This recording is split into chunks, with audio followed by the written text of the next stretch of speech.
ಹಾಂ ಆಮೇಲೆ ಪರಮಾತ್ಮನ ಜ್ಞಾನವ ಮಾಡುವ ಪರಮಾತ್ಮನಲ್ಲಿ ವರಗಳ ಜೋರಾಗಿ. ಬೇಡುವ.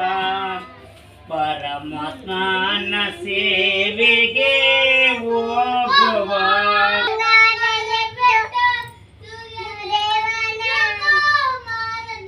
ಹಂಗೆ ಬ್ರಷ್ ಹೊಡ್ಕೊಬರ ಮುಂದಕ್ಕೆ ಒಂದು ಬ್ರಷ್ ಹಿಂಗೆ ಹೇಳ್ಕಪ್ಪ ಬ್ರಷ್ ಗೋಡೆಗೆ ಬೇಡ ಗೋಡೆ ಮಾತ್ರ ಬೇರೆ ಹೊಡಿತೀರಿ ಇದಕ್ಕೆ ಸುಕುಮಾರನಿಗೆ ಬೆಳ್ಳಿ ತಟ್ಟೆಯಲ್ಲಿ ಬೆಳ್ಳಿ ಬಂಗಾರವಿಟ್ಟು ಸೂರ್ಯ ದೇವನ ಸುಕು ಮಾರನಿಗೆ ಸುಕುಮಾರನಿಗೆ ಗೋಡೆ ಕೂಡ ಇಲ್ಲಿ ಪರಮಾತ್ಮನ ಸೇವೆಗೆ ಹೋಗುವ